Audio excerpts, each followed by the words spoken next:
वो तमाम लोगों की बदी का ख़्वाहां है। बाप और बेटे और उल कुदस के नाम से आमीन। मेरे अजीज़ो, आइए हम खुदावंद अपने खुदा का शुक्र करें जिसने आज का ये खूबसूरत दिन हमारी ज़िंदगी में बढ़ा दिया। तो आइए अजीज़ो, हम आज के दिन का आगाज़ बाइबल मुक़द्दस की तिलावतों से करते हैं। आज की पहली तिलावत यिर्मयाह नबी का सहीफ़ा, उसका 38वां बाब 4 से 6 और फिर 8 से 10 आयत तक। तब सरदारों ने बादशाह से कहा कि ये आदमी कत्ल किया जाए, क्योंकि वो उन जंगी मर्दों के हाथों को जो इस शहर में बाकी हैं, बल्कि तमाम लोगों के हाथों को उनसे ऐसी बातें कहकर सुस्त कर देता है, इसलिए कि वो इन लोगों की सलामती का नहीं बल्कि बदी का ख़्वाहां है। तब सिदकिय्याह बादशाह ने कहा, देख वो तुम्हारे हाथ में है, क्योंकि बादशाह तुम्हारी राय के खिलाफ कुछ नहीं कर सकता। तब उन्होंने यिर्मयाह को पकड़ा और कैद खाने के सहन के अंदर मलकिया शहजादे के गहरे हौज में डाल दिया, और उन्होंने यिर्मयाह को रस्सों से उसमें लटका दिया, और हौज में पानी ना था पर कीचड़ था, सो यिर्मयाह कीचड़ में धंस गया। तो अबद मालिक बादशाह के घर से निकला और बादशाह से बात करके कहा, ऐ मेरे आका बादशाह, इन आदमियों ने जो कुछ यिर्मयाह नबी से किया है वो बुरा किया है, जिसे हौज में डाल दिया है। वो वहाँ भूख से मर जाएगा, क्योंकि शहर में रोटी नहीं है। तो बादशाह ने अबद मालिक कूशी को हुक्म देकर कहा कि यहाँ से 3 आदमी अपने साथ ले और यिर्मयाह को हौज में से निकाल, पेशतर इससे कि वो मर जाए। पाक कलाम का पढ़ा और सुना जाना हम सब के लिए बाइस बरकत हो।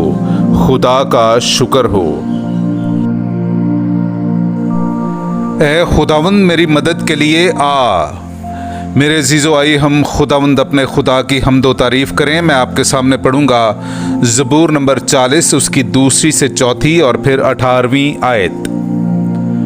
और उसने मुझे हलाकत के घड़े और गलाजत की दलदल से निकाला, और मेरे पाँव को चट्टान पर रखा, और मेरे कदमों को मुस्तहकम किया। उसने एक नया गीत मेरे मुंह में डाला, हमारे खुदा के लिए एक तराना-ए हम्द।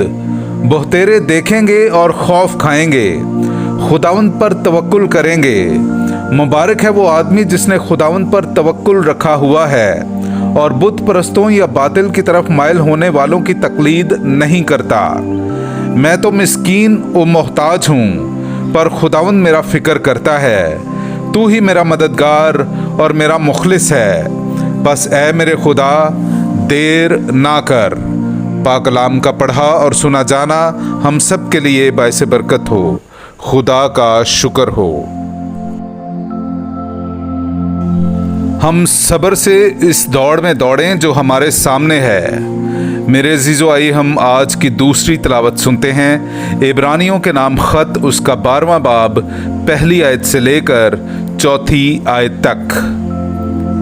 बस जबकि गवाहों का इतना बड़ा बादल हमें घेरे हुए है, तो हम हर एक बोझ और उस गुनाह को जो हमें आसानी से उलझा लेता है उतार कर सब्र से इस दौड़ में दौड़ें जो हमारे सामने है, और यीशु को तकते रहें जो ईमान का बानी और कामिल करने वाला है, जिसने उस खुशी के लिए जो उसके सामने थी रुसवाई को नाचीज जानकर सलीब को बर्दाश्त किया और खुदा के तख्त की दाहिनी तरफ जा बैठा है। तुम उस पर गौर करो जिसने गुनहगारों की इतनी बड़ी मुखालफत की बर्दाश्त की। ऐसा ना हो कि तुम बेदिल होकर हिम्मत हार दो, क्योंकि तुमने गुनाह से लड़ने में अभी तक ऐसा मुकाबला नहीं किया जिसमें खून बहा हो। पाक कलाम का पढ़ा और सुना जाना हम सब के लिए बाइस बरकत हो। खुदा का शुक्र हो। मुबारक है तू ए बाप, आसमान और ज़मीन के खुदावंद, कि तूने बादशाहत के राज महज छोटों पर जाहिर किए हैं। हालेलुया। मेरे अजीज़ो, आइए हम आज का इंजीली इक़्तिबास सुनते हैं। इंजील मुक़द्दस बामुताबिक मुक़द्दस लूका, उसका 12वां बाब 49वीं आयत से लेकर 53वीं आयत तक। मैं ज़मीन पर आग भड़काने आया हूँ, तो मैं और क्या चाहता हूँ मगर ये कि वो जल पड़े, और मुझे एक इस्तबाग से मुस्तबग होना है, तो मैं कैसा तंग हूँ जब तक वो हो ना ले। کیا تم گمان کرتے ہو کہ میں زمین پر صلح کرانے آیا ہوں؟ میں تم سے کہتا ہوں کہ نہیں، بلکہ جدائی کرانے، کیونکہ اب سے ایک گھر کے 5 آپس میں مخالفت رکھیں گے، 3 سے 2 اور 2 سے 3 مخالفت رکھیں گے، باپ بیٹے سے اور بیٹا باپ سے، ماں بیٹی سے اور بیٹی ماں سے، ساس بہو سے اور بہو ساس سے۔ پاک کلام کا پڑھا اور سنا جانا ہم سب کے لیے باعث برکت ہو۔ خدا کا شکر ہو۔